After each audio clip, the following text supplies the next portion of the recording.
Nessa hora. Bom dia para todos. Esse é o nosso quarto encontro sobre a psicologia dos sonhos. Nós vamos hoje comentar o capítulo 10 do livro A Natureza da Psique, do Carl Gustav Jung. Esse capítulo 10 ele é um texto que foi publicado pela primeira vez em 1945 na revista Siba, né? Observem que a gente estava estudando o capítulo 9. O capítulo 9 ele foi publicado também numa revista científica em 1928. Então,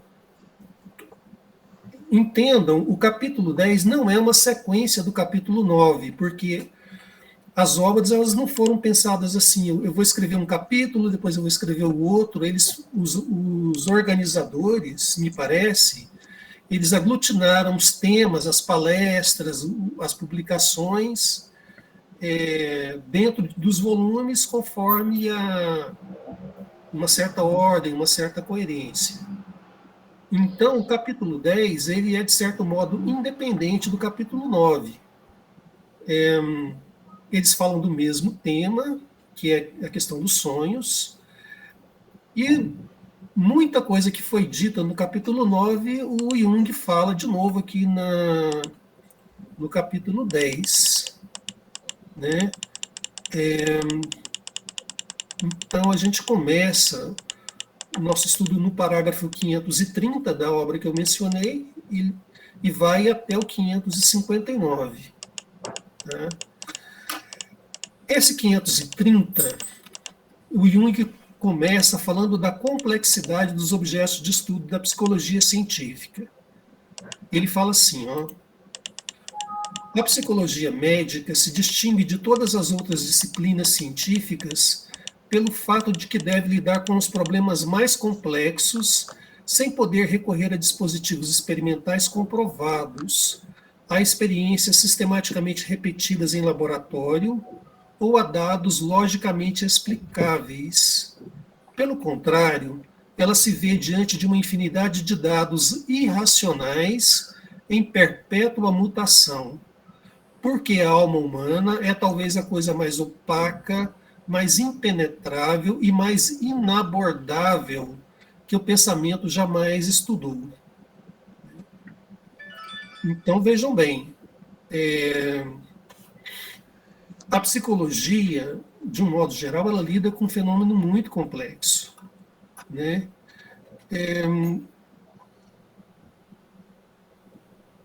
E só existem duas saídas para essa questão da complexidade do objeto de estudos da psicologia. Tá? Primeiro, uma saída seria, isso é opinião minha, tá? Reduzir o objeto. É o que faz, por exemplo, o behaviorismo. Vamos nos limitar ao comportamento explícito, aquilo que aparece. Né? Ou então a psicofisiologia, vamos estudar os processos psicofisiológicos. A psicologia experimental também faz isso.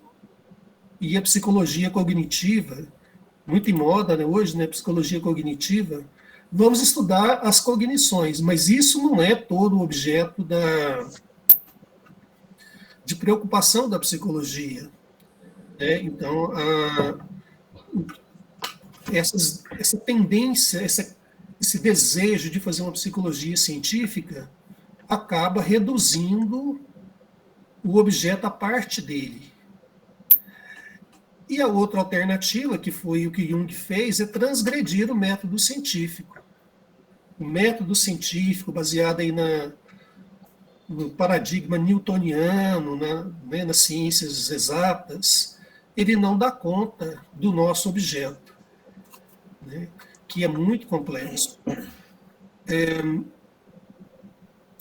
Eu queria até destacar uma coisa aqui. Ele fala assim, a psicologia médica. Vocês já observaram que ele usa essa expressão muitas vezes em diversos textos? O que eu vejo aqui? O Jung, ele nunca abandonou o status de médico. né? Porque a medicina é justamente uma dessas disciplinas que tem o respeito, que tem o status perante a sociedade. Né? Ele nunca, que eu saiba, ele nunca se colocou assim como psicólogo. Ele fala psicologia médica, ele fala o médico, ele não fala o psicólogo. Mas a psicologia também estava no seu começo, né? Ô, Wagner, Sim. posso contribuir só com um detalhe ou vai atrapalhar o seu caminho? Não, vamos conversando. Vamos conversando. Olha, sobre essa questão de não haver dos trabalhos de Jung não ser sustentado em um paradigma científico newtoniano clássico, eu vou deixar para depois. Uhum. E isso é muito importante, muitos motivos. Sobre a medicina, eu vou dar só um dado prático da minha existência, para ver isso que o Wagner está falando, para as pessoas que talvez não tenham vivido isso. Né? Mas eu vivi. Há pouco tempo, porque eu vivi, né? A medicina era considerada a única área da vida e da saúde.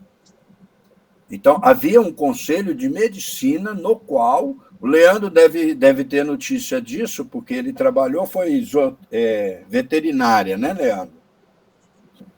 Todas essas outras áreas, elas não tinham nem código de ética. Os códigos de ética todos eram regulados pela medicina, né?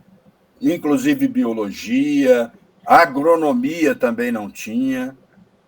Então, isso é muito recente. Na época do Jung, eu imagino que isso tenha sido mais forte ainda. Uhum. E essa fala do Wagner, ela impacta no sentido positivo e negativo nas minhas leituras sobre Jung, né? Eu vou ser bem direto, depois você continua, a gente discute. De um lado está o Jung, sempre prestando conta à ciência, dizendo que faz trabalho científico. Por outro lado, mexendo com problemas que não cabem no modelo científico que ele fica justificando, né, que faz. Quer dizer, sempre, olha, eu sou um cientista, olha, entende errado a filosofia, eu não sou metafísico, acha que a filosofia é só metafísica, concepção errada dele, né? E assim, eu estou pedindo licença para a ciência para fazer um trabalho com elementos que não cabem nessa ciência. Então, aí eu vou me aderir ao modelo quântico, que também não tem justificativa científica plausível, nem é aceita pela academia, até hoje, inclusive. Né? Então, fica essa coisa, né? De um lado, a profundidade da alma humana é muito maior do que isso que se faz. Por outro lado, há possibilidade de provas causais, tipo modelo física newtoniana clássica, mas há também coisas acasuais que não podem ser provadas, e eu estou investigando essas coisas. Então, fica uma coisa assim, ó. O Wagner tem razão, a medicina se domina quando eu estou vivo, imagina que domina na época dele, né? A área da vida e da saúde. Né? Pouco tempo isso mudou. A psicologia também estava lá dentro, tudo lá dentro. Né? Então, assim, é uma ciência nova, é uma ciência do século XIX, ele logo aparece, retomando questões muito importantes, mas fica pedindo bênção o tempo inteiro. Né? Será quando vai abandonar isso? Vai abandonar nos livros mais velhos, mas mesmo assim não abandonou. Né? Dele quase morrendo, um jornalista pede para ele, que é o Homem e seus Símbolos, né? Ele escreve um capítulo só desse livro, tem outros que são até melhores do que ele mesmo escreveu, porque não fica pedindo bênção a ciência tipo clássica, né? Então, assim, vai chegar um momento em que nós aqui vamos ter que ter a oportunidade de criticar o próprio Jung. Quando a gente terminar a obra do Jung, e aí cada um de vocês segue o caminho que tem que seguir, mas que a gente respeite o Jung naquilo que ele disse, que é isso que nós estamos fazendo, né, Wagner, desde o início. Ele também trata com muito respeito até o Freud, que ele critica muito, mas a gente saber que o Jung, ao ser perguntado por que não ensinava isso aos filhos, ele disse, isso não tem muito motivo.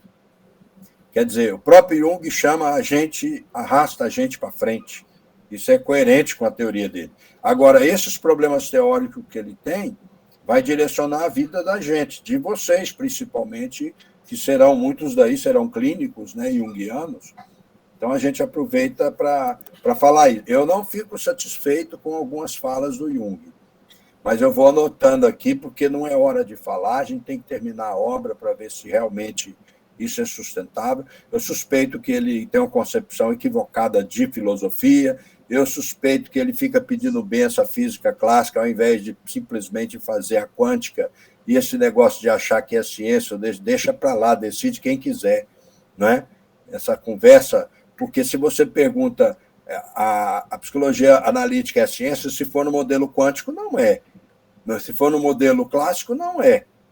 E ele fica sempre querendo encontrar uma forma possível de dizer que é. Então, eu critico isso também, né? Acho que tem muitos saberes do mundo contemporâneo que são úteis às pessoas humanas, e essa conversa do que é ciência e o que não é, tem que perguntar qual o sentido de ciência que eu tenho, a partir do qual eu posso pensar o modelo científico, se é adequado ou não esse trabalho que eu faço, né? E aí a gente pode cair em outras concepções, por exemplo, não tem que pedir benção para tavina nenhuma, ciência que se vire, né? Agora, vocês têm, porque vocês são psicólogos, muita coisa na psicologia, muita coisa é peneirada na psicologia. O Cláudio está totalmente fora com os trabalhos dele, nunca vai ser incluso em psicologia, né? Constelação familiar não é incluso, uma série de coisas que são propostas em benefícios dos seres humanos, não é considerado ciência dentro da psicologia. Então, acho que é por isso que o Jung se mantém para ser respeitado, né? Mas esse é o Jung, né? Ele tem o jeito dele de ver o mundo, eu não tenho o meu. Ô Pedro, eu vou discordar um pouco de você. Eu acho que, ao invés de pedir bênção à ciência, ele amplia essa visão científica. Você pega, assim, por exemplo, estudar o comportamento explícito, isso é muito limitado, né? Só porque você não tem instrumentos para estudar o homem na sua complexidade, né?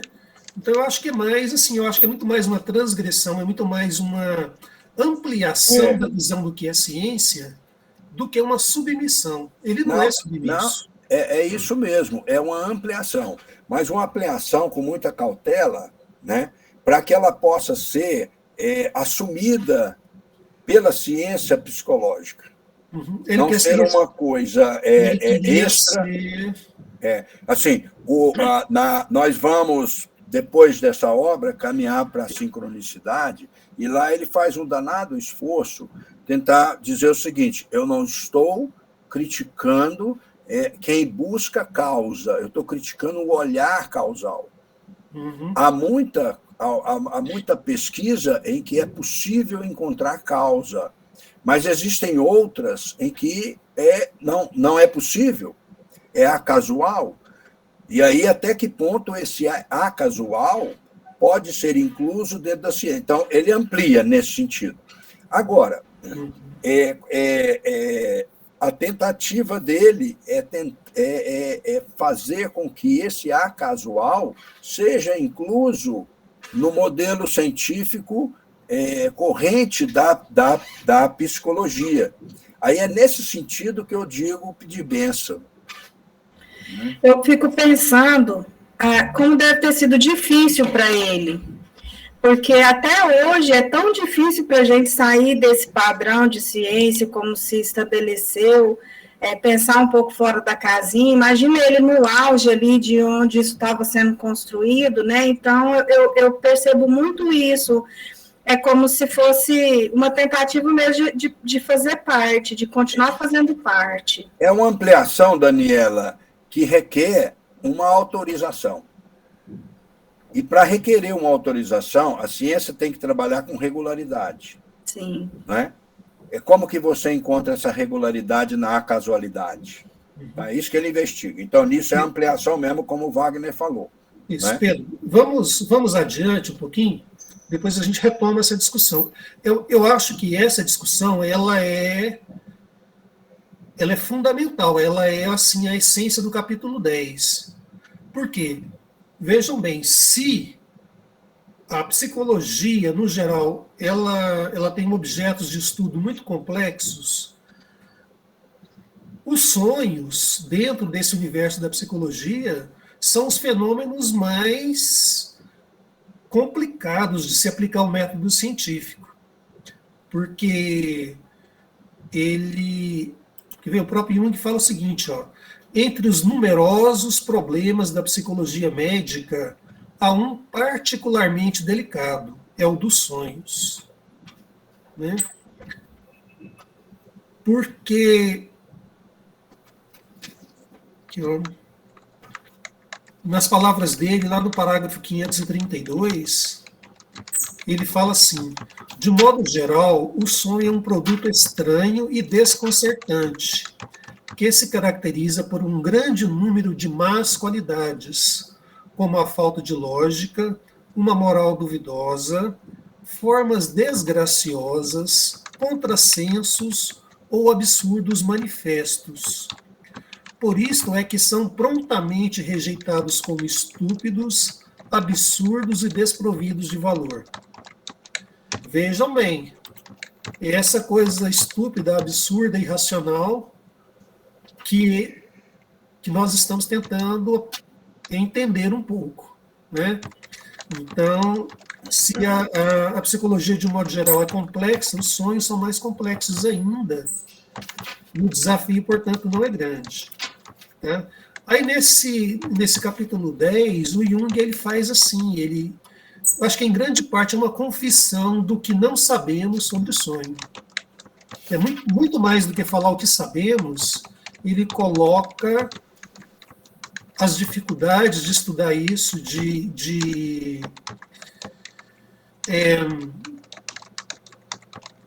e o tanto que não se sabe sobre o inconsciente e sobre os sonhos. E aí nós, psicólogos, e de um modo especial o psicólogo clínico, o terapeuta, né, como é que ele faz com esse não saber? Né? Mas a gente vai indo. Bom dia, Humberto. Bom dia, pessoal. Você está em condição de fazer sua Bom dia, Humberto. Sua fala, Humberto? Eu cheguei agora, né? Deixa eu ver. Eu nem sei onde é que vocês estão, falar a verdade. Tá, você e a Daniela chegaram um pouquinho atrasados, mas a gente também começou um pouco atrasado. Nós estamos no começo ainda do texto, tá? Nós estamos no parágrafo 531. Tá? Mas é o anterior? Não seria o anterior? É por isso que eu estou perguntando. Como? Nós estamos aqui no capítulo 10. Você falou do questão telepática, está lá no 503, está lá atrás ainda. É por isso que eu não entendi. Ah, não, tá. É porque é o seguinte, eu vou comentar aqui o capítulo 10 e depois a gente abre um espaço para você falar dos sonhos telepáticos, que está no capítulo 9. Tá? Então, aqui no capítulo 10, nós estamos no começo dele. Tá? Que quando ele fala aqui no 530, ele estava justamente falando da complexidade dos objetos de estudos da psicologia científica. E no 531, ele fala assim, ó, a psicologia já é complicada, né, de você estudar ela cientificamente, porque a alma humana é inacessível. E mais inacessível ainda é o fenômeno dos sonhos. Então, estamos aqui. Como é que você estuda, como é que você aplica método científico para entender sonhos? Né? No 531, ele fala alguma coisa ainda sobre isso que a gente estava conversando. Ele volta lá na função preditória, adivinhatória dos sonhos, que tem a ver com sonhos telepáticos, né? Ele diz até que os sonhos podem ser úteis no prognóstico de desenvolvimento de doenças. E vamos ler lá o que ele diz. Certos sonhos são também importantes para o prognóstico. Caberá aos médicos do futuro com formação psicológica fazer o registro sistemático dos sonhos por eles estudados. Assim se teria a ocasião de verificar que, em dado material onírico, encontram-se elementos que se referem à eclosão ulterior de uma doença aguda ou mesmo a um fim fatal. Acontecimentos, portanto, que não podiam ser previstos na época do registro. Então, ele já está falando aqui que os sonhos têm... Ele volta nesse tema o tempo todo. Às vezes ele quer colocar uma certa barreira e não quer exagerar essa função prognóstica dos sonhos, mas, ao mesmo tempo, ele afirma, como acontece nesse trecho. Tá? Eu vou seguindo na ordem dos parágrafos, tá? Das outras vezes eu fui e voltei nos temas, agora eu vou seguir aqui do jeitinho que ele escreveu, na ordem que ele colocou. Ô, Wagner, Sim. só uma coisa, será que não é bom o Beto já falar disso? Porque sabe lá até quando ele vai conseguir aguentar ficar na reunião, né? Porque está doente. Vamos lá então, Berto, pode ser? Pedro, Wagner, espera só um minuto, por favor. É que a professora Mara levantou a mão antes. Depois eu explico, então. Vamos lá, professora Mara, pode falar. Meninos, não, levantei a mão sem querer. Só esbarrei no celular aqui, porque eu tô fora de casa. O Vitor tem natação e eu acompanho o início da reunião na aula dele. Desculpem. Pode continuar a discussão, que está ótima. Pode falar, Humberto. Não, quero dizer que eu estou tranquilo. O meu caso da Priscila era Covid mesmo, saiu resultado, Covid muito pesada. Então, eu estou ao contrário, não conseguia movimentar ontem de tanta falta de ar, tudo, e tive essa melhora súbita. E eu falei, gente, que gripe é essa que não passa? Gripe é pesada? Não, Humberto, só uma coisa, a Priscila foi Covid e você não? Eu também, nós dois. Do Covid, recuperando do Covid. Eu não sei, um Covid mais pesado, né? Não sei, diferente, mais longo. Pois é, então avalia aí se você já fala sobre... Não, eu prefiro o contrário, segue normal, isso aí depois não tem, quebra, não tem nem sentido isso. Pode ser até semana que vem, tá normal, tô entrando pro estudo normal. Tá bom. Ô Wagner, onde que você vai continuar? Qual parágrafo? Nós estamos aqui ainda no... Deixa eu me perdi aqui. 532, tá? Só uma coisa, Wagner, vale a pena antes... só rapidinho, que é um parágrafo pequeno, eu vou ler aqui para todo mundo, 482. Uhum. Olha o que o Jung diz, abre aspas, o sonho retifica a situação e acrescenta o material que ainda lhe está faltando, e deste modo melhora a atitude do paciente. Eis aí a razão pela qual temos necessidade da análise do sonho em nossa terapia. Né? Uhum. Pronto, só isso, fecha. Legal. Bom, aí vamos lá.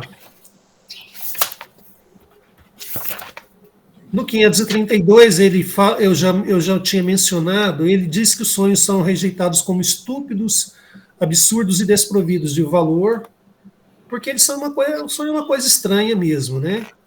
Então, mas ele já havia dito que, ao contrário dessa opinião geral, inclusive entre os cientistas, não é? Ele acredita que o sonho tem, sim, um significado, na verdade, ele é um resquício do pensamento primitivo dentro de nós. Tá? No 533, ele coloca um princípio que a gente tem que observar quando está analisando sonhos, né? Não é possível analisar o sonho sem a colaboração do próprio sonhador. Então, o sonho, você não interpreta o sonho sem consultar a pessoa que sonhou, sem fazer o levantamento do contexto daqueles dias em que precederam o sonho, tem toda uma metodologia. Então, a participação do próprio sonhador ela é essencial. Isso vai modificar um pouco quando ele falar de sonhos arquetípicos. Lá no final, porque aí, como o sonho arquetípico vem do inconsciente coletivo, muitas vezes não está relacionado com a experiência do dia a dia. Tá? Mas ele coloca faz uma advertência que, por um lado, você precisa da ajuda do sonhador. Por outro, isso pode ser uma fonte de erro. Porque o sonhador, a percepção que ele tem ela é suscetível a erro. E a nossa percepção também. Tá? Então,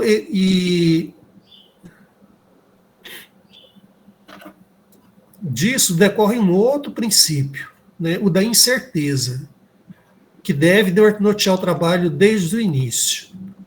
Ele fala o seguinte, ó: há muito tempo eu estabeleci como regra que quando alguém me conta um sonho e pede minha opinião, dizer antes do mais a mim mesmo: não tenho a mínima ideia do que este sonho quer significar.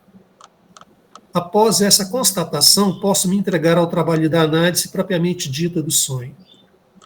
Gente, já viram tanto que isso aqui é libertador?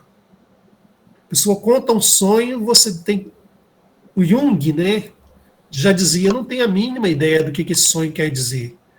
Então você não deve trazer uma ideia preconcebida antes de iniciar um processo investigatório. Tá? E aqui também a gente volta na questão da metodologia científica. Por quê? Ela valoriza as certezas, os dados exatos, a predição de eventos, né? E a nossa ciência, a psicologia, não lida com certezas ou com verdades, né? A gente não tem uma regularidade, eventos que acontecem com uma certa regularidade. O cometa Halley passa de 200 em 200 anos. Então, a próxima aparição dele vai ser no ano 2050 e tantos. Eu estou chutando aqui. É um evento regular, previsível, observável, mas o sonho não. O sonho ele é escorregadio, ele foge, né?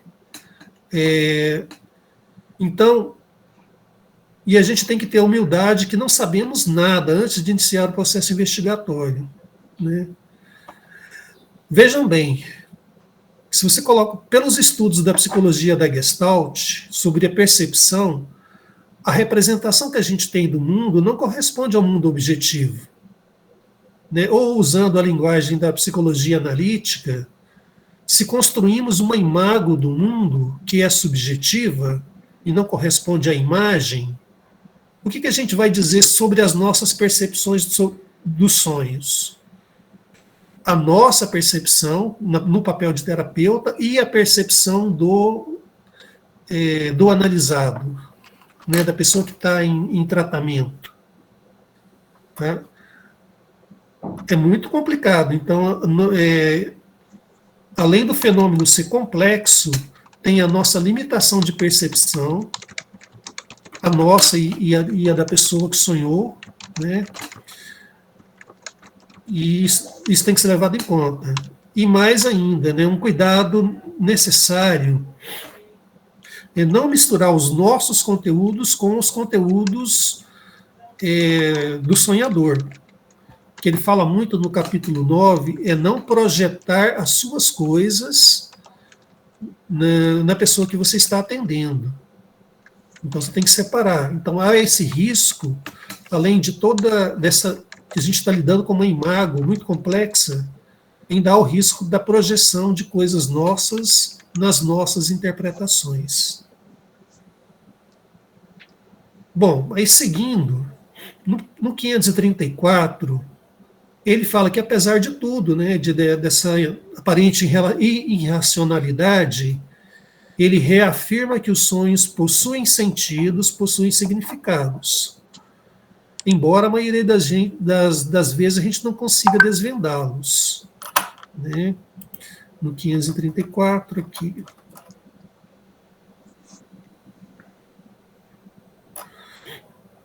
Isso, então, assim, a hipótese de trabalho dele é que os sonhos têm um sentido em geral.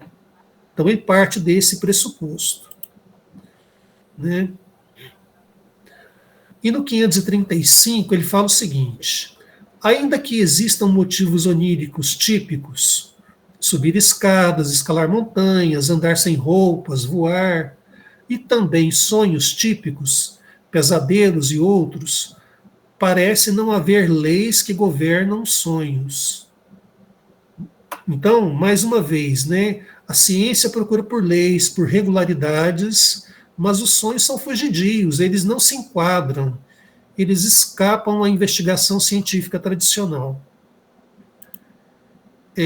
Vocês concordam que, nesse aspecto, o sonho parece um pouco com a física quântica?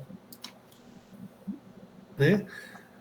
Porque ele é, sabe, é um fenômeno complexo demais para a ciência mecanicista.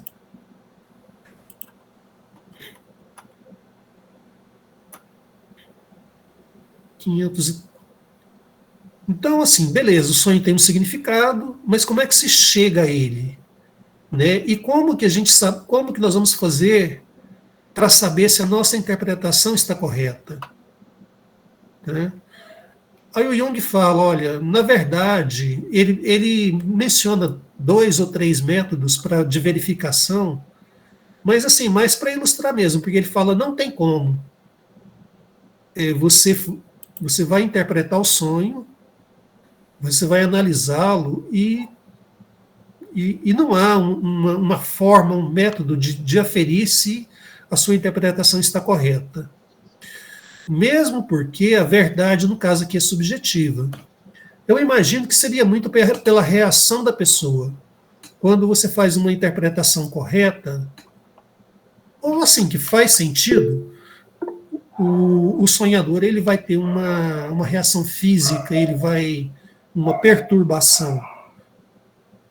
Eu acredito que esse é o melhor indício, né, o melhor indicador da possível correção do que a gente disse ao paciente. O Cláudio levantou a mão, pode falar, Cláudio. Um comentário aqui. A partir de padrões, de regularidade, de certeza, de critério claro, a gente pode falar de interpretação. Como o sonho não tem essas possibilidades próprias da ciência, então, eu imagino assim, você que está olhando o texto bem mais do que eu, né? Mas eu imagino assim que a palavra interpretação ela é absolutamente inviável. Então, muito provavelmente, Jung só se refere à análise, nunca à interpretação, por conta desse limitante epistemológico. Ô, Cláudio, explica para nós a diferença entre interpretação e análise. É porque a interpretação, ela pretende dar conta do objeto com clareza e com precisão. A interpretação fala o que a coisa é. Ainda que outra pessoa depois possa vir com outro conjunto de critério, com outro conjunto de referência, e dizer que a coisa é outra coisa, né? Mas aí já vem uma segunda tentativa, novamente, de falar o que a coisa é. Então, a busca é sempre de dizer o que a coisa é. Já o processo de análise, ele está mais ocupado com o processo... ele é mais instrumental no sentido de que ele está a serviço do processo terapêutico. Então, a palavra análise, ela sempre vai estar encaixada com mais facilidade, dando um sentido instrumental, ou seja, o sonho, quando eu faço uma análise do sonho, eu estou levando em conta, por exemplo, especificamente o contexto. o contexto da última sessão, o contexto dessa sessão, o que ele me relatou do dia de hoje, da semana de hoje. Então, a análise, ela é um elemento para somar ao processo, né? de auxiliar aquela pessoa que sonhou, né? Que não sei se ele vai chamar de paciente, eu não tenho, Tanto faz. Né? Ele era médico, mas né? Então provavelmente ele vai chamar de paciente. Então, se bem que ele dá uma autonomia para o sujeito, que a palavra paciente fica até meio sem sentido, né? Então, a interpretação, ela é típica de um processo científico mesmo, né? Ela tenta falar o que a coisa é, dominar o objeto, ter o controle do objeto, especificar, ter clareza, o recorte. Por isso que a palavra interpretação, ela não caberia, né, nessa perspectiva, a qualquer compreensão sobre o sonho. Posso te interromper nesse ponto? Eu acho que foi claro. Na verdade, eu estava mencionando o parágrafo 537, ele usa a palavra interpretação, né? Como se chega a um significado plausível e como se pode confirmar a exatidão da nossa interpretação. Não sei aí se o professor Pedro também pode nos ajudar, se em alemão tem essa interpretação e análise, como é que são essas palavras? Não tem, eu não tenho a obra em alemão essa aqui. Não, as palavras interpretação... Eu ficaria mais em análise mesmo. É análise. Né? Mas assim, a gente teria que ver. Teria que ver no alemão que está lá, mas não tem essa se a interpretação ou se a análise. Eu tenho dúvida disso, até porque o nome da ciência, psicologia analítica, o que é você analisar? É você decompor um objeto de estudo em partes. Analisa uma parte, analisa outra. Isso também é muito próprio da ciência. Né? Por exemplo, hoje nós temos os médicos especialistas. Eles pegam o corpo humano e vão analisar parte por parte. E se a psicologia analítica é uma psicologia holística, às vezes eu penso que esse nome analítico nem é muito apropriado. Não é? Com certeza, deixa eu reforçar a sua fala, eu vou reforçar a fala do Wagner, concordo totalmente com o que você falou, Wagner. Tanto é que tem um psiquiatra italiano, a maioria das obras dele é da década de 40, ele é um junguiano, assim, espetacular, ele se dedicou muito a Jung, né, não só a Jung, e ele cria uma coisa chamada psicossíntese, aí já faz sentido. Então a gente vê que o embaraço do Jung, até para criar o nome. Por quê? Porque é problema, isso aí que você falou é exato, viu, Wagner? Aí da ideia de psicossíntese, aí sim, aí você consegue encontrar com Jung. Já é mais holístico, né, Cláudio? E a crítica... Eu gosto... Só um pouquinho, Pedro. Às vezes, o Jung também chamou a psicologia dele de psicologia complexa. Eu prefiro muito mais esse nome. Mas ele não foi o que foi popularizado. Né? Você ia falando, Pedro, eu te cortei. Não, Wagner, o que eu ia falando era isso que você falou, complexa, profunda, tem gente que critica essa nomenclatura analítica, né? Isso foge um pouco àquela questão da análise, mas está interligado em certo sentido mesmo, né? Ok.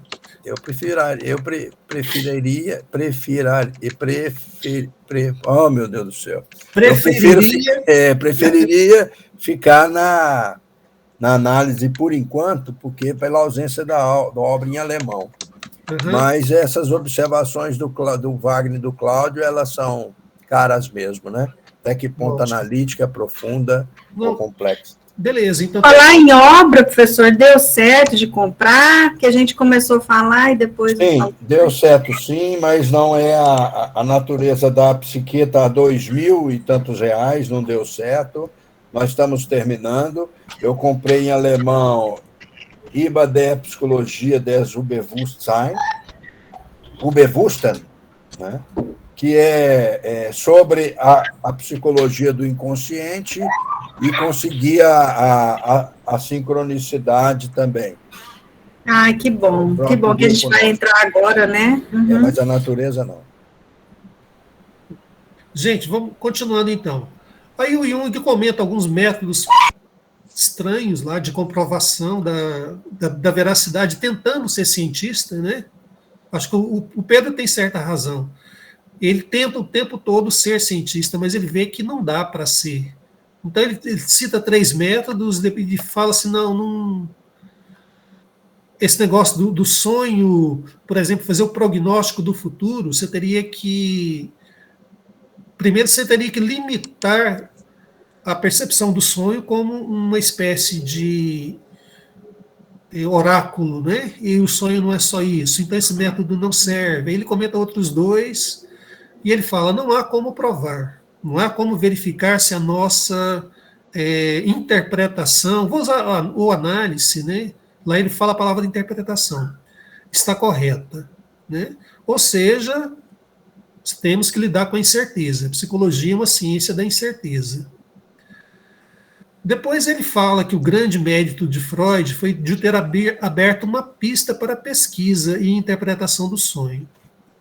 Então ele foi pioneiro, tal, ele lançou alguma luz no sentido da pesquisa. E reforça, né, que o Freud reconheceu, antes de tudo, que não podemos empreender nenhuma interpretação sem a colaboração do próprio sonhador. Já tinha comentado isso, né? Precisa do sonhador para a gente fazer a interpretação, ou análise. Vou tentar usar a palavra análise, eu me acostumei a falar com... Wagner, só interromper rapidinho aqui, é porque assim, essa discussão da interpretação e da análise, só está me ocorrendo uma coisa aqui, que é o seguinte: o que a gente analisa? A gente analisa o que a gente interpretou. Porque eu estou analisando assim, que acontece? Quando interpretamos uma peça do quebra-cabeça. E depois, esse monte de peças, desculpa, eu não sei se eu estou alcançando, tá? Esse monte de peças interpretadas, eu faço análise do que interpretamos. Eu tenho a impressão de que interpretar é como se fosse pedaço. Análise é colocar uma estrutura racional em cima de todos esses pedaços interpretados. Humberto, não seria o contrário, cara? Primeiro você decompõe o objeto em partes, aí você analisa. Você sabe por quê? Quando você pega a questão do arqueólogo, ele é muito fissurado essa profissão de arqueólogo. Isso. A primeira coisa que você faz é pegar um fragmento e interpretar ou traduzir, pegar aquele assim. Depois, com um monte de fragmento na mão, você tenta analisar tudo aquilo. Dá a impressão que, quando ele fala assim, interpretar, é mais ou menos assim, apareceu, sei lá, um cachorro no sonho comendo, sei lá, um passarinho, sei lá, uma maçã. Então, você não está fazendo ainda a análise, porque a análise é algo mais completo, mas você está tentando ver o que seria interpretar esse pedaço, maçã com cachorro, por exemplo. É como se fosse isso. Não, porque eu estou falando assim, de intuição, tá?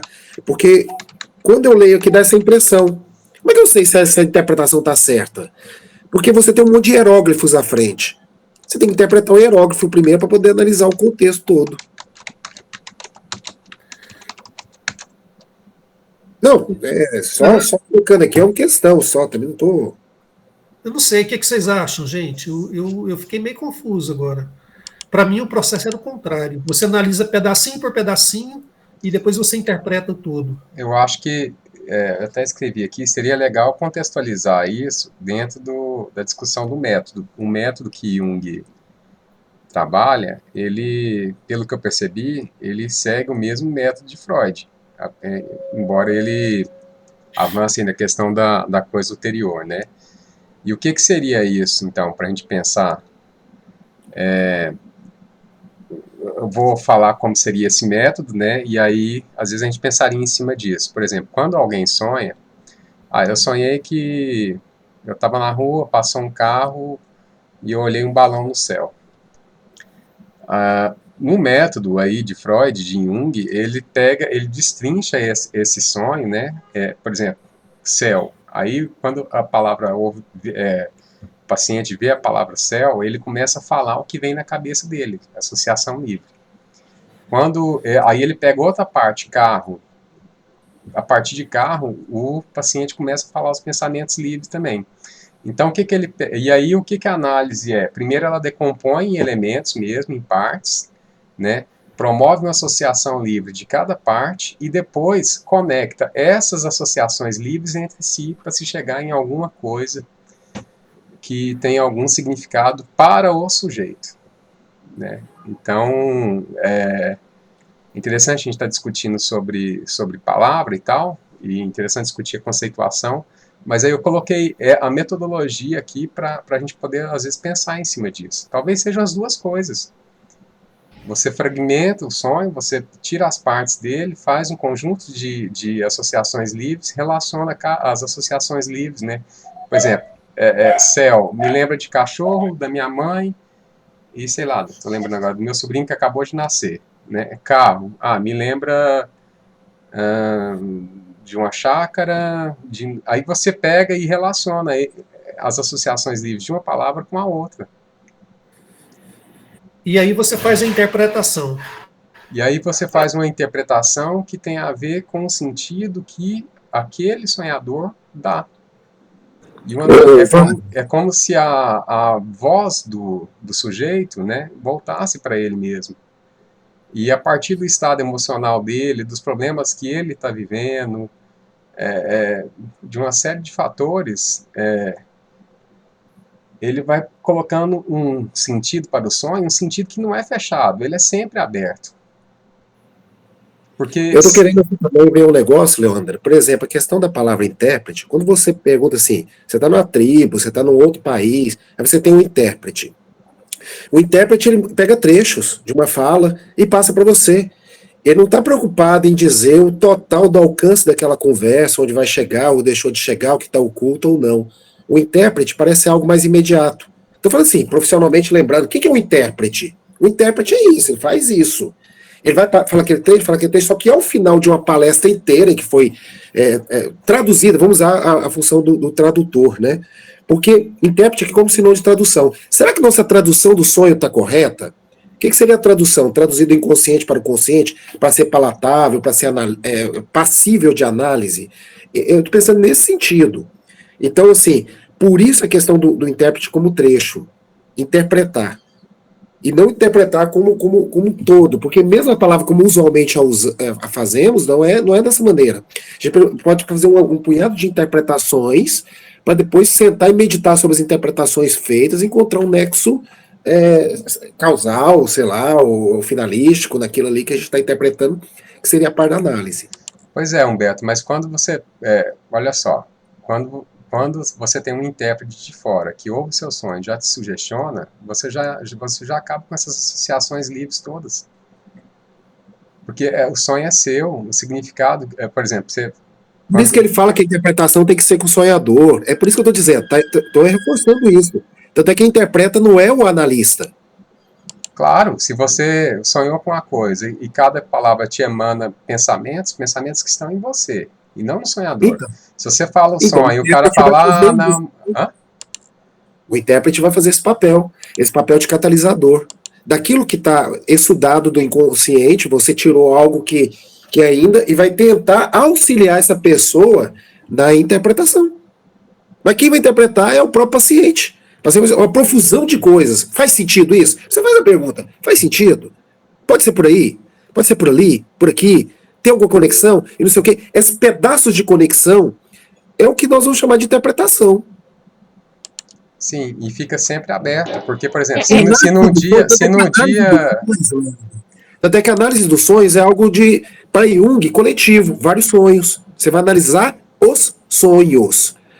E você não vai interpretar os sonhos. Você pode interpretar aquele sonho. Com a ajuda do seu paciente, ele vai fornecer elementos para interpretar aquele sonho. E o conjunto de interpretação vai formar toda uma analítica dos sonhos. Vamos lá em Freud, né? A psicanálise dos sonhos. Eu sei que tem coisa demais, mas o que faz sentido aqui na leitura do trecho. Me parece muito isso que ele está falando.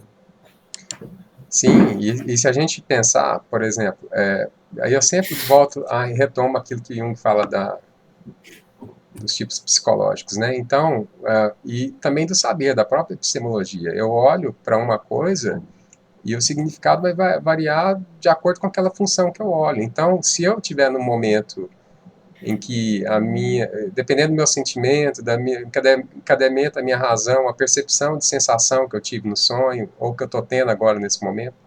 Então, o sonho, ele é simbólico por isso, ele é inesgotável por isso, porque essas interpretações emanam da gente. Então, não tem um pensamento fechado, uma interpretação que se fecha ali. Pelo menos eu olho assim, Pessoal, né? Pessoal, eu só queria aproveitar esse momento que vocês estão conversando sobre isso para colocar aquela questão. Vocês estão ouvindo? Tá muito barulho aqui, peraí. A importância desse terapeuta, né, para auxiliar nessa interpretação, como o Humberto falou, justamente porque, às vezes, a pessoa, o sonhador, ele tem a tendência a interpretar o sonho de acordo com a neurose que ele, né, com o que ele acha, ou que no fundo ele deseja, que é uma coisa que a gente já viu no texto mesmo, né? Ou seja, a fala do Leandro e a fala do Humberto estão se complementando. Sem falar que o sonhador tem um problema da resistência também, em entrar em contato com digamos, com a verdade do sonho. Então, eu acho que a interpretação, ela é dos dois. Ela é uma obra a duas mãos. Bom, podemos seguir? Olha lá. Ainda fica aqui, aberto. Wagner. Sim. Wagner, só uma coisa. A interpretação, em diferença com a análise, quando a gente interpreta, o que a gente pretende é ver o sentido para que daquilo. Né? E quando a gente analisa,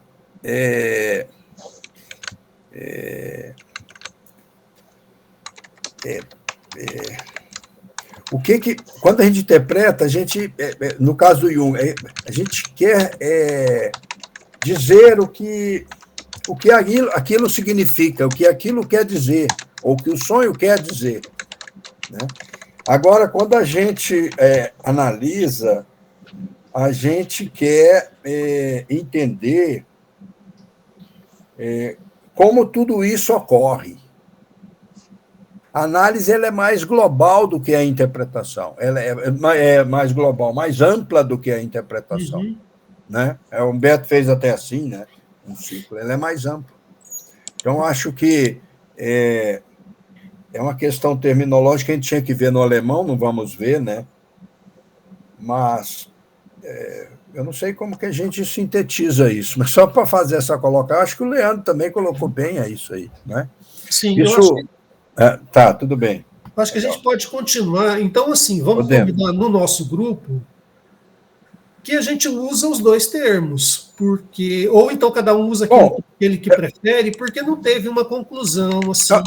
Talvez o que eu pudesse fazer pela filosofia é fazer uma etimologia semântica, uma etimologia e uma semântica das duas palavras, né? E pôr lá no grupo, mas fica aberto, e depois os junguianos clínicos analisam. Tá, fica essa questão em aberto, então? Tá, eu faço. Ok. Foi interessante que até o uso da palavra do professor agora foi isso. Os junguianos, olha como ele usou, analisam. Você vê até no detalhe, não falou interpreta depois disso. O professor vai fazer a interpretação. Eu não ouvi, Humberto. Exato. Tá. Não, isso é interessante. Humberto, eu não ouvi aqui, Humberto. Tá ruim meu som aqui. Fala aí de novo, Humberto. Não, eu quis dizer assim, desculpa, eu não quis interromper de novo. Mas você até disse, faço isso, tipo, a interpretação, e depois os junguianos analisam. Até inconscientemente você usou a expressão no mesmo sentido que a gente acabou de usar, como análise pertencente ao analisador. Aí já não é mais o paciente que analisa. Quem faz a análise do sonho é já o psicólogo, é o analista, né? É algo mais complexo. A interpretação não, a interpretação é ali uma ebulição de coisas. Eu tô falando assim, só para legal. Eu gostei isso aí, foi até inconsciente. Só para finalizar essa... O Hegel fala que a palavra tem o poder de inverter a realidade, é verdade. Valeu, Wagner. Obrigado Mas pelo alguma coisa nesse ato falho. Humberto, eu gosto muito do que o Leandro escreveu aqui. Eu penso assim também, Leandro. A análise. Lê para nós, eu não estou vendo, não. O que ele escreveu? Onde que está? Ele diz o seguinte: a análise decompõe o objeto. E a interpretação faz a síntese. Não foi isso que você colocou, Leandro? Sim, e às vezes a gente está falando de dois movimentos de um mesmo processo, porque toda análise, toda decomposição, para ela ser decomposição e se saber que ela é composição, ela tem que ter sim a contraparte, que é a síntese. Você tem que ir interpretando também. Né? Na verdade, é porque o nosso pensamento é muito em caixinha. A gente concorda, eu acho que é isso. Você interpreta e analisa ao mesmo tempo. Porque a interpretação é sempre reunir as peças, a análise e a decomposição. E isso tudo se enquadra dentro da metodologia que o Freud preconiza, que Jung segue, que é pegar os elementos, fazer a distinção da associação livre e juntar essas associações livres entre si para um sentido. Ou seja, a gente está trabalhando com decomposição e com síntese ao mesmo tempo e todo o tempo, né? Bom, gente, o parágrafo 539 é muito interessante. Eu vou ler ele um trecho dele. Ele começa o seguinte, ó. Tem tudo a ver com o que a gente está conversando. As palavras que compõem o relato de um sonho não têm apenas um sentido, mas muitos. Vamos lá no 539. Aí ele conta um caso, né?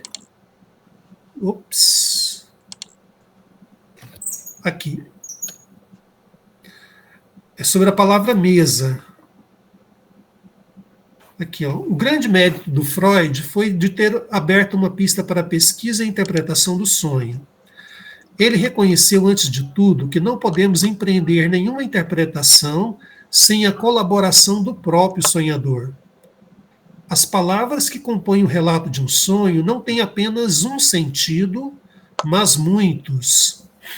Se alguém sonha, por exemplo, com uma mesa, estamos ainda bem longe de saber o que a palavra mesa do sonho significa.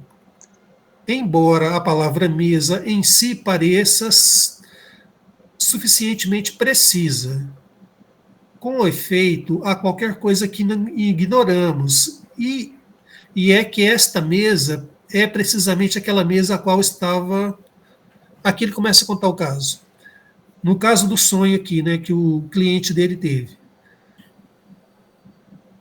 Esta mesa é precisamente aquela mesa a qual estava sentado o pai do sonhador, quando lhe recusou qualquer ajuda financeira posterior e o expulsou de casa como um sujeito imprestável.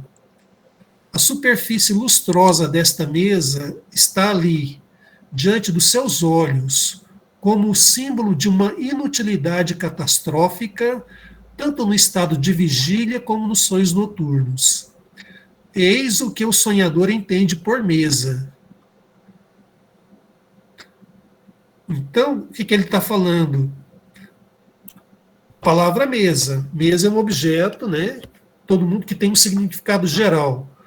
Mas se você pega uma história de vida, no caso aqui, o pai estava sentado à mesa e expulsou o filho de casa e negou a ele qualquer ajuda financeira. Então, a mesa que aparece no sonho não é a mesa, não é qualquer mesa, é essa mesa associada a esses sentimentos e emoções. Então você não pode falar, não, copo. Copo significa isso. Tem aqueles manuaizinhos, já viram? Se você sonhar com serpente, você vai ganhar na loteria. Se você sonhar com isso, é aquilo. Significados fixos. Mas não. Não tem, na visão junguiana, não existem significados fixos e gerais para todos. O significado depende da vivência da pessoa, da vivência do sonhador. Eu acho que é uma coisa que tem que ser muito bem levada em consideração. Né? Isso aí, só comentar um pouquinho, Wagner, isso eu acho que é assim, é o X da questão da psicologia analítica, porque ela coloca a representação como investida de libido, né? E essa libido é o quê? Normalmente é um afeto. Então, qualquer objeto, ele pode ser um símbolo para se rememorar um afeto de dor passada, ou presente, ou de, sei lá, alegria, que vai ser relativa àquele sujeito, àquele momento e tudo. Nesse caso, a mesa está associada a um afeto ligado à rejeição paterna e, por consequência, a um complexo paterno, né? Bom,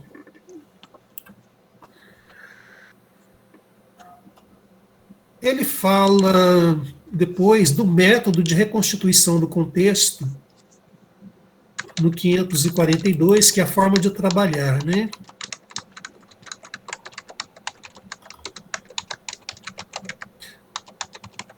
Para determinar o sentido do sonho, eu desenvolvi, a partir das conclusões acima expostas, um procedimento que designo pelo nome de reconstituição do contexto, e que consiste em procurar ver, através das associações do sonhador, para cada detalhe saliente, em que significações e com que nuance ele lhe parece. Meu método de proceder não difere daquele usado para decifrar um texto difícil de ler. Esse método que ele coloca aqui não ficou muito claro para mim. Me pareceu muito parecido com o método freudiano, como o Leandro explicou bem. Né? Então, assim, o que ele tem de originalidade, eu não sei se... Eu não consegui captar o que tem de novidade aqui. Né? Só um instantinho, eu vou fazer um encadeamento aqui com outro assunto. Tá. Mas, embora eu não tenha entendido, ele mostra que uma coisa muito legal, que eu vou delimitar a minha fala, é o seguinte: eu vou mais um pouquinho nesse parágrafo, que ele fala da discrepância entre a percepção consciente e inconsciente, e eu vou contar um caso muito interessante. Então, vou exercitar aqui a minha habilidade de contador de histórias, que é uma habilidade terapêutica, né? O terapeuta, ele é um contador de histórias. Aliás, a contação de histórias é um recurso terapêutico. Então é bom a gente exercitar. Mas vamos aqui, né? Quando ele estava mencionando essa história aí desse procedimento de reconstituição do contexto, ele conta uma história de um jovem que estava noivo. Não sei se vocês chegaram a ler, tá? Se não leram, depois leiam 542. Que certa vez tratei um jovem que me contou na anamnese que estava noivo e de maneira muito feliz de uma jovem de boa família. Nos sonhos, a personagem desta jovem assumia muitas vezes um aspecto pouco recomendável. Observem isso. Né? Do exame do contexto, deduziu-se que o inconsciente do paciente associava à figura da noiva toda a espécie de histórias escandalosas provenientes de outra fonte, o que lhe parecia absolutamente incompreensível, e a mim, naturalmente, não menos. Ou seja, o rapaz estava noivo, ele estava feliz porque ia se casar, e a noiva, vamos pensar aqui naquela noiva ali do início do século XX, né, pura, casta, virgem, não é? Aquela mulher angelical, mas nos sonhos a personagem aparecia muitas vezes com um aspecto pouco recomendável. A repetição constante dessas combinações me levou, contudo, a concluir que existia no rapaz, apesar de sua resistência consciente, uma tendência inconsciente em ver sua noiva aparecer sobre essa luz equívoca. Aí o rapaz falou para ele que se essa suspeita se confirmasse, para ele seria um desastre e tal, né? Sua neurose se manifestara algum tempo depois da festa de noivado. Depois da festa de noivado, ele ficou neurótico. Embora me parecessem inconcebíveis e sem sentido, as suspeitas a respeito de sua noiva me pareciam constituir um ponto de importância tão capital que eu lhe aconselhei a fazer algumas investigações a respeito. Olha só, o Jung mandou o rapaz investigar a vida da moça, hein? Acho que ninguém faria isso hoje em dia, né? As pesquisas mostraram que as suspeitas eram fundadas e o choque causado pela descoberta desagradável não só não abateu o paciente, mas o curou de sua neurose e também da sua noiva. Então, na verdade, a noiva não era pura coisa nenhuma, né? Não era aquela donzela lá das décadas de 30, sei lá, e o sonho mostrava isso para o rapaz. Então a gente tem essa análise de contexto, né? Ele chegou a isso. Ele tem uma percepção consciente da moça e tem uma percepção inconsciente. Ficou claro isso? Né? Parece que o inconsciente sabia mais do que o consciente. A gente volta também naquele tema da sabedoria do inconsciente. Aí, gente, no parágrafo seguinte, que vê... Deixa eu só me achar aqui.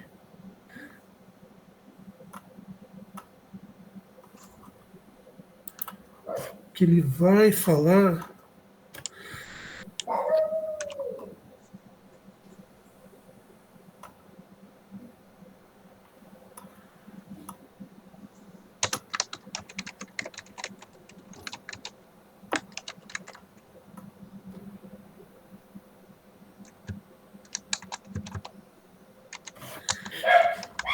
Eu vou avançar mais um pouquinho antes de contar a história. Tá?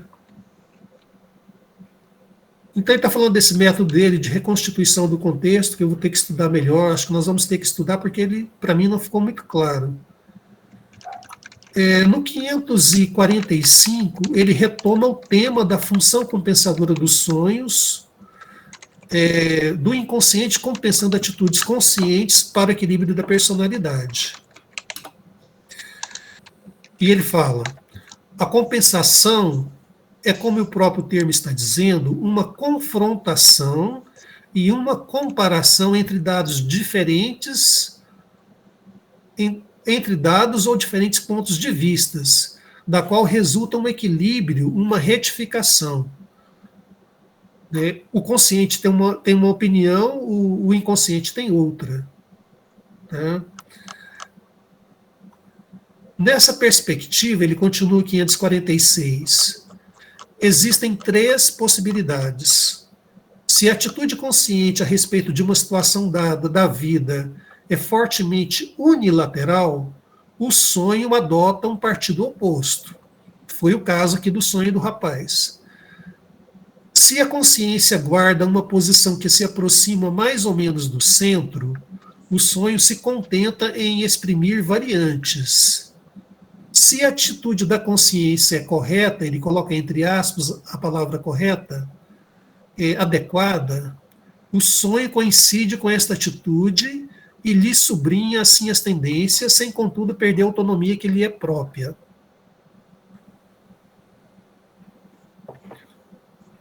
Aí o Jung comenta que podemos achar apropriada a nossa atitude, mas que o inconsciente pode ter outra opinião. E pode, inclusive, provocar uma série de distúrbios desagradáveis, que vão de atos falhos, lapsos de linguagem, até doenças graves e acidentes. Jung acredita a Freud o mérito de ter demonstrado essa correlação. Aí na nota de rodapé, né, ele nos remete ao livro do Freud, A Psicopatologia da Vida Cotidiana. Gente, vocês já leram A Psicopatologia da Vida Cotidiana? Vocês estão perdendo. Leiam. É o livro mais incrível, um dos mais incríveis que eu já li na minha vida. É extraordinário. E ele mostra justamente essa discrepância entre a percepção inconsciente e a percepção consciente, né? No Freud, fala das incongruências entre a atitude consciente e os desejos inconscientes profundos, e que o inconsciente, em função dessa percepção diferente, ele age, ele atua, né? Aí eu vou contar um caso aqui desse livro. Vejam bem, eu estou contando de memória, eu não... Depois vocês confiram exatamente como que é lá. O livro é o volume 6 das Obras Completas de Freud. Um dos casos que ele conta lá é o seguinte: tinha uma artista de circo, ela era casada com um homem que apresentava um número de aprender a respiração dentro de uma caixa d'água. Então, a apresentação, ela era artista, eles trabalhavam no circo, o casal, e o homem, ele mergulhava numa caixa d'água e ficava preso dentro dela por alguns minutos, né? Cabia à moça abrir o cadeado após o seu marido ficar vários minutos em apneia.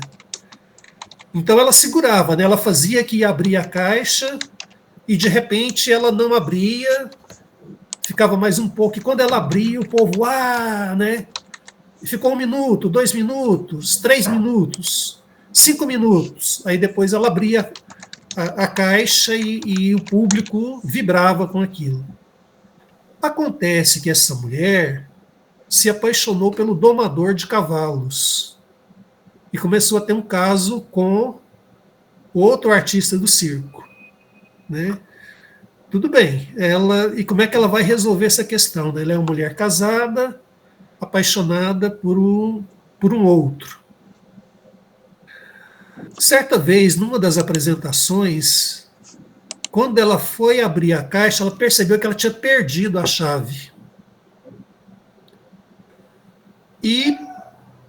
Mas já fazia parte daquela encenação, né? Faz que vai abrir, não abre e tal, mas de repente, cadê a chave? Ela perdeu e passou 1 minuto, 2, 3, 5, 6 minutos, e eles viram que alguma coisa estava errada, abaixaram a cortina, encerraram o número e o mergulhador morreu.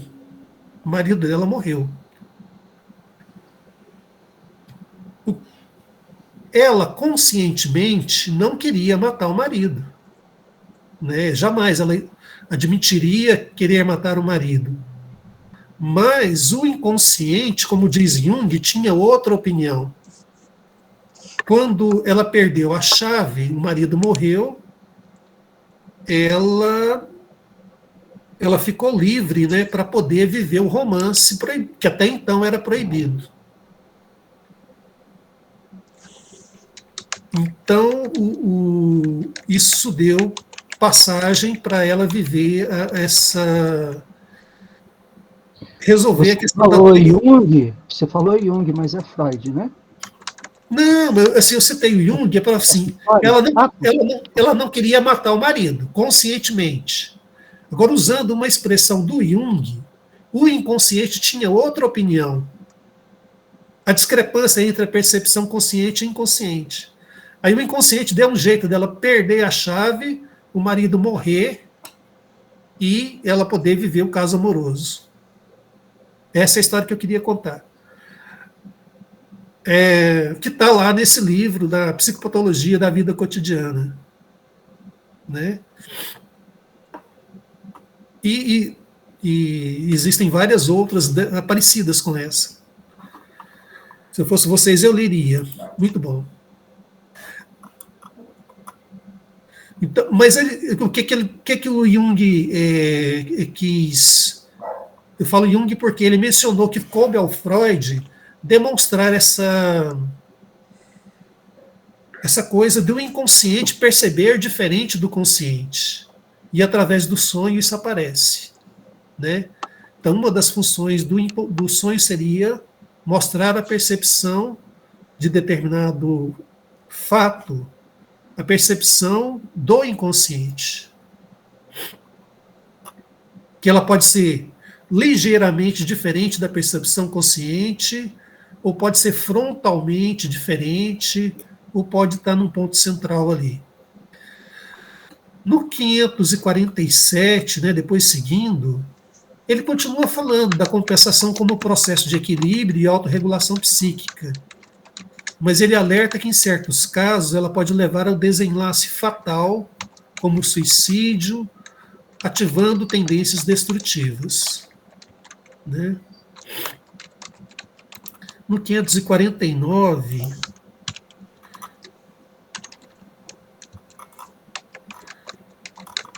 eu vou só comentar o 549, e aí eu vou abrir um espaço para Icaraí falar. Pode ser, Icaraí? Ou então Humberto, não sei, um dos dois. Eu vou dar uma... Ô, Wagner, eu coloquei meu texto aí, porque eu estou no meio de uma festa aqui, entendeu? Eu falei que ia sair, mas eu consegui prestar atenção enquanto o negócio acontecia, mas para ler não vai rolar. Olha a barulheira que tá isso aqui. Então, vocês leem o meu texto por mim, ou então o Humberto fala, eu falo outro dia, vocês decidem, tá? Ou você fala mais tarde, um pouquinho, mais para o final da reunião. Não sei. Nós já estamos mais para o final da reunião. Já estamos, né? Eu acho que a gente não vai conseguir concluir. A ideia era concluir o capítulo 10, mas a gente conversou sobre coisas importantes, sobre essa questão do método científico, da análise interpretativa. Eu acho muito interessante, viu? Muito bom. Né? Humberto, então vamos fazer o seguinte, eu vou ler só o 549, tá? E depois eu passo a palavra para você, ok? Para a gente retomar no sonho. Mas você tem que passar a palavra para mim. Qual o sentido disso? Não, o sentido de você falar sobre os sonhos telepáticos. Não, não precisa não. Que isso? Não, de jeito nenhum. Faz nem sentido quebrar um estudo para voltar lá no passado. Não, tá tranquilo, tá? E porque esse é um dos temas que eu queria aprofundar, entendeu? Aí você quer aprofundar em 10 minutos. Olha só, tá acabando o tempo. É exatamente o que eu não quero. Porque ele é empolgante. Você vai me dar 5 minutos para falar e o estudo não acaba. Conhecendo você como a gente conhece. Ô, Wagner. Você é exuberante, né? Você gosta não, só por isso mesmo, viu? Só por isso. Wagner. Semana que vem, tira um momentinho pra gente, pra não ficar correndo.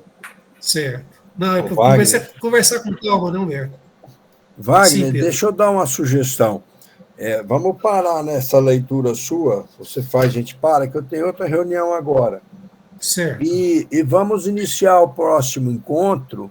O próximo encontro fica para o Humberto ter mais tempo para falar sobre o assunto, né? E depois, se sobrar um tempo, a gente termina o capítulo.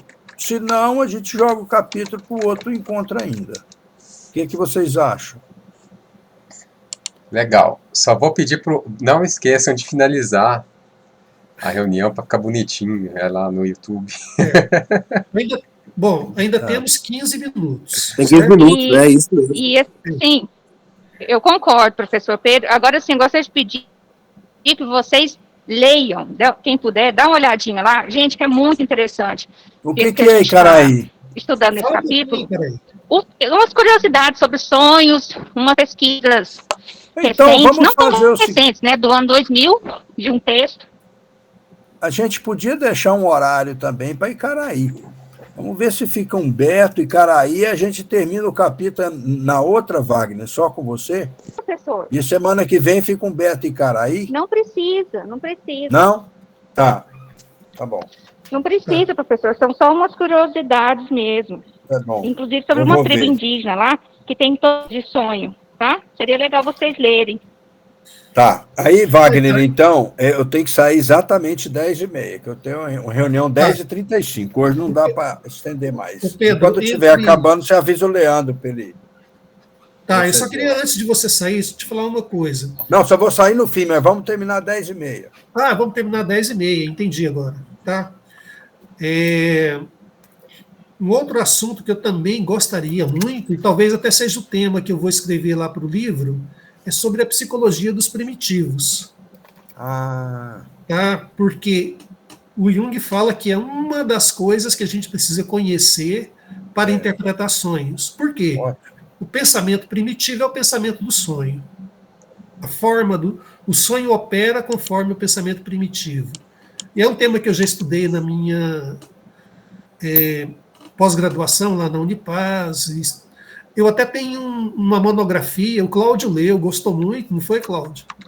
O Pedro também leu. De um modo geral, as pessoas que leram o meu trabalho, elas gostaram muito. Realmente é muito bom, mas a gente tem que diminuir para pôr no livro. Aí a gente tem que fazer isso junto depois. Pedro, eu acho que eu tentei duas coisas. Eu tentei transformar a monografia num livro, sabe? Mas aí eu não consegui fazer esse trabalho. É outra opção, posso te ajudar nisso. Não impede que um pedaço dela saia como capítulo do livro e outro saia o livro completo. E eu tentei reduzir para um artigo científico e eu achei que Eu te ajudo nisso depois, Wagner. Certo. Eu acho que a gente vai fazer diferente. Eu vou pegar um dos temas e fazer o artigo. Estava pensando nisso. Mas então, eu tenho ela aqui, acho ainda. A gente marcar o dia, eu vou reler para a gente já ir com esse trabalho, nós dois. Tá. E eu vou colocar lá no grupo para que todos leiam, né? E eu penso assim, eu como leitor, eu gosto muito, muito das coisas que eu escrevo. Eu acho que é uma leitura agradável, uma leitura boa. Então, fica como sugestão para a gente, como uma das fontes da gente conversar sobre esse negócio da psicologia do primitivo.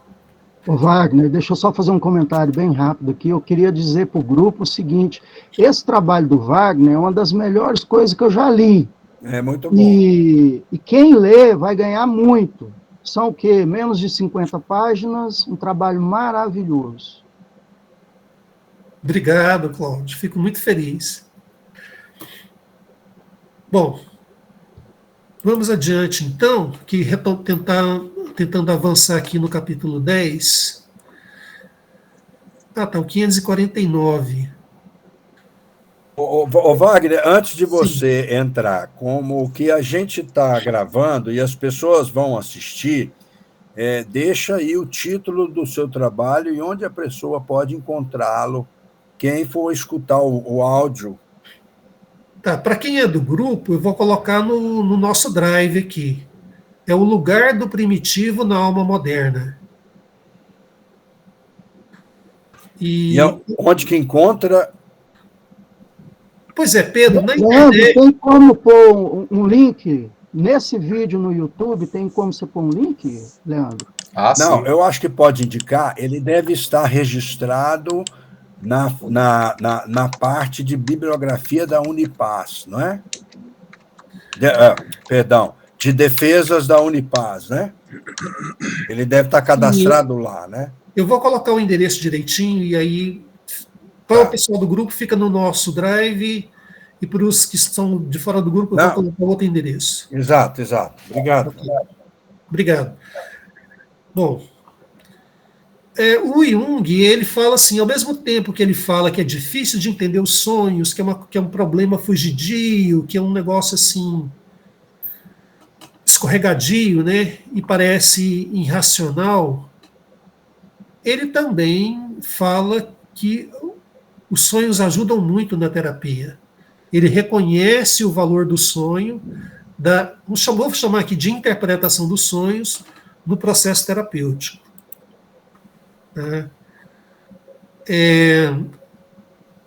Ele fala que a função compensadora dos sonhos oferece uma ajuda nos casos clínicos difíceis, né? Que os sonhos esclarecem a situação do paciente de uma maneira que pode favorecer grandemente o processo de cura. Aqui eu estou lendo o 549.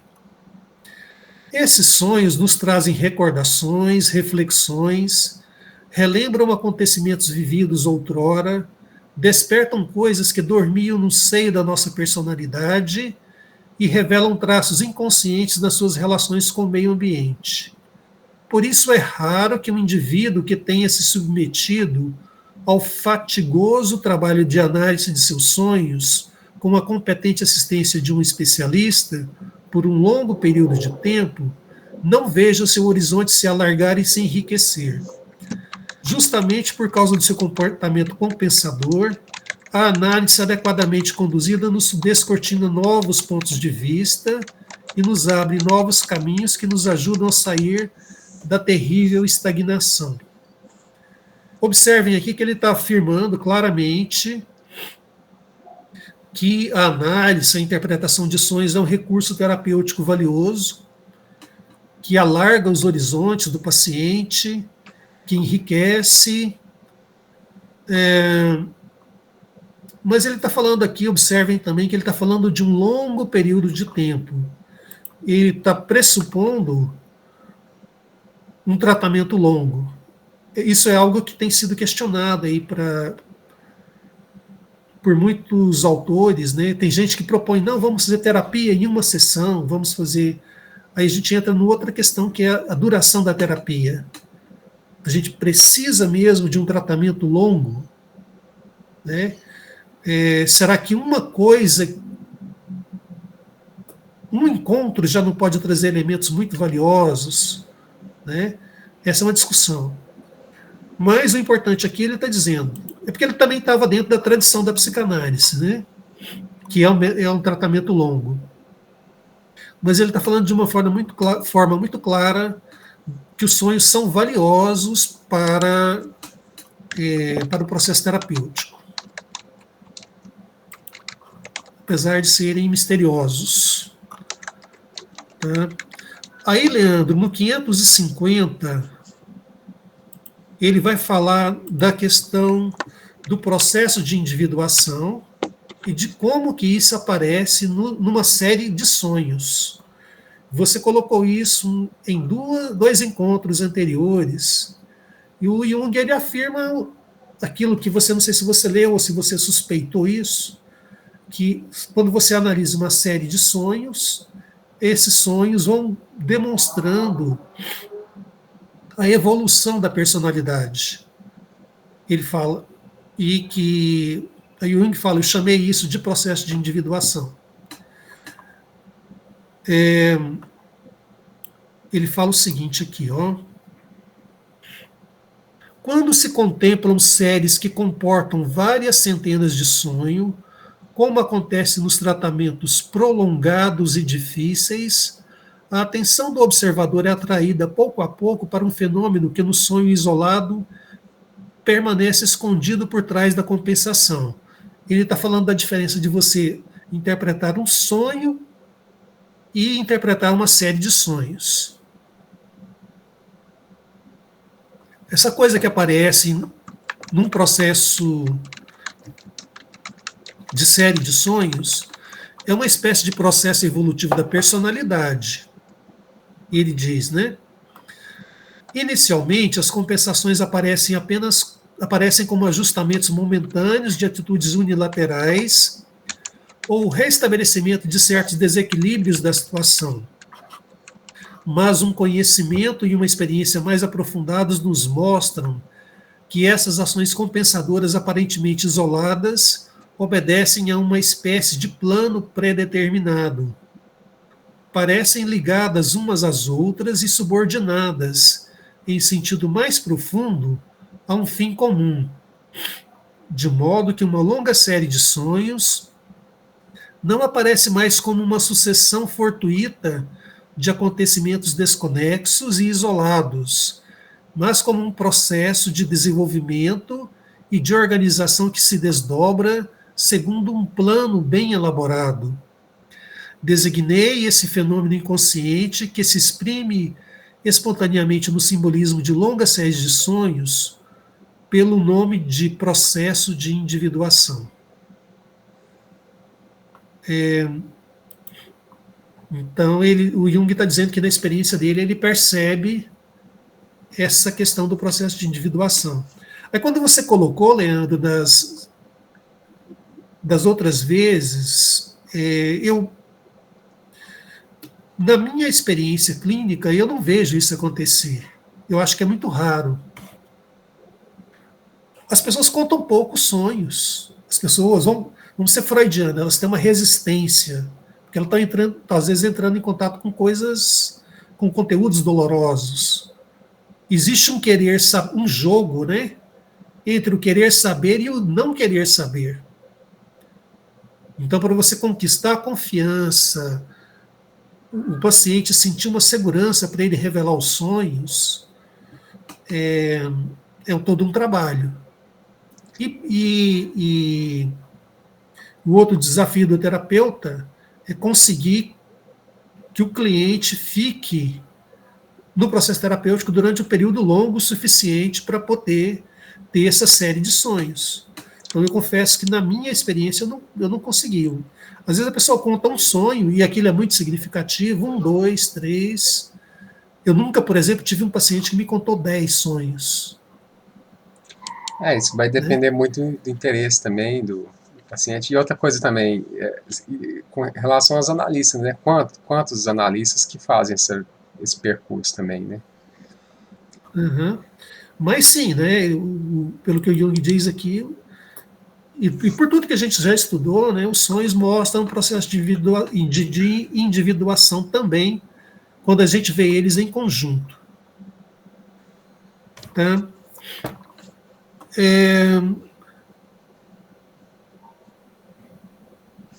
Aí no parágrafo 551, o Jung faz uma indicação valiosa aqui para nós, que ele fala assim, para mais exemplos de análises de sonhos, porque o trabalho dele aqui é curto, ele é sintético, por favor, leiam a minha obra Psicologia e Alquimia.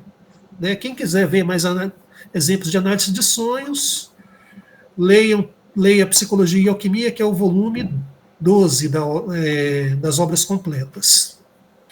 Faltam 3 minutos, a gente está quase terminando todo o capítulo 10, tá? Então eu vou...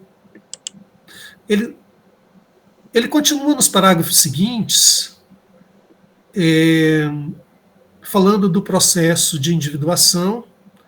No 553, ele fala uma coisa importante, que é impossível compreender a natureza do processo de individuação, que, como sabemos, está na base da compensação psicológica, sem sólidos conhecimentos no campo da mitologia, do folclore, da psicologia dos primitivos e da história comparada das religiões. Então, o interpretador de sonhos, né, o analista, ele tem que saber de tudo isso. Mitologia, folclore, psicologia dos primitivos, história comparada das religiões, eu acho que história mesmo, né? Aí, já caminhando para o fim, ele fala o seguinte: nem todos os sonhos têm a mesma importância. Existem os grandes sonhos e os pequenos sonhos, os sonhos significativos e os banais.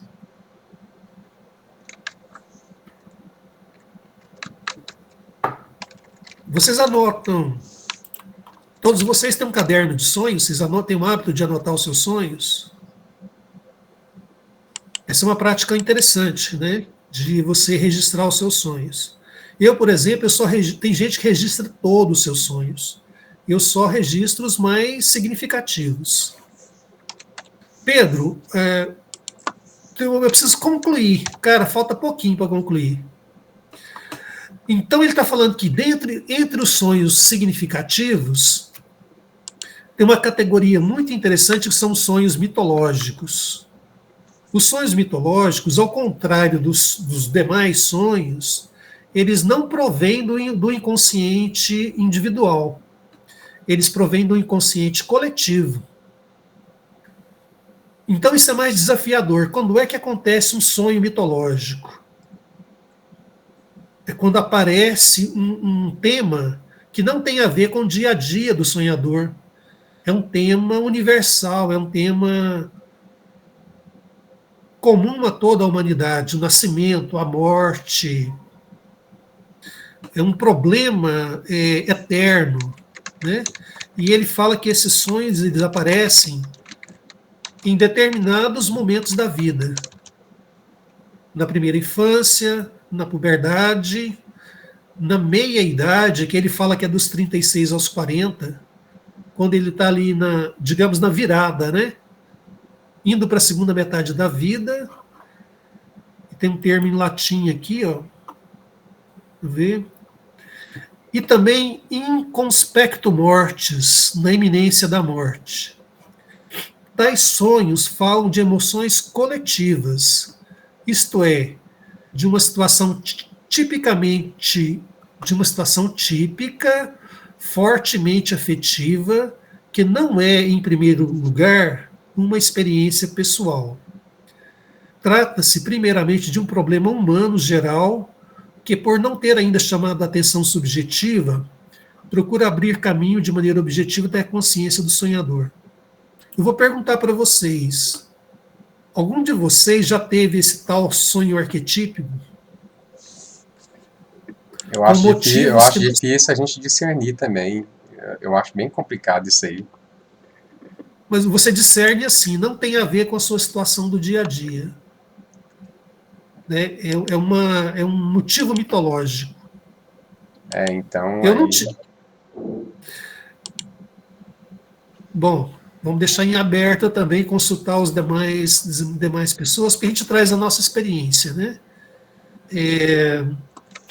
Mas quando... Concluindo, tá? Só acho que menos de 5 minutos eu concluo. Tá?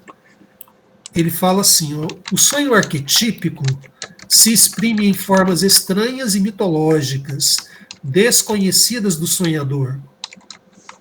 O sonho se serve de figuras coletivas que têm por finalidade exprimir um problema eterno que se repete indefinidamente e não um desequilíbrio pessoal. Ele está falando de um problema eterno, né? Um problema humano, uma questão humana.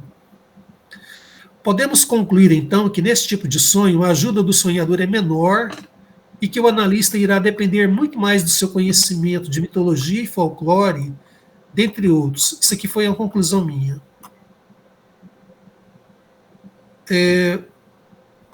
Os grandes sonhos utilizam mitologemas que caracterizam a vida do herói.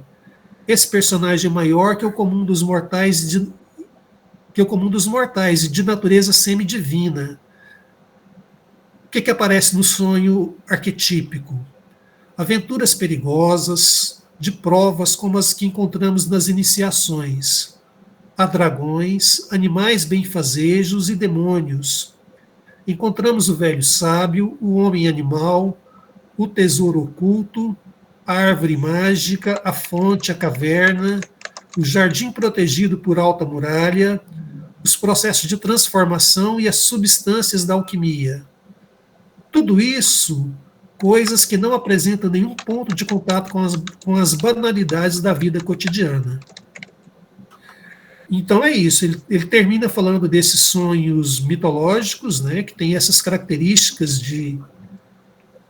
desses dragões, animais, de uma grande aventura, de um encontro de um tesouro, que não tem a ver com o dia a dia. E para complicar mais ainda, ele fala que esses mitologemas, né, como se o sonho não fosse coisa simples, esses mitologemas se condensam e se modificam uns aos outros no decorrer do sonho. Ou seja, um arquétipo influencia o outro, eles se fundem, se misturam, e a tarefa de análise fica mais complicada ainda. Bom, esse é o último parágrafo do capítulo 10, né? E terminamos. Se algum comentário antes da gente encerrar?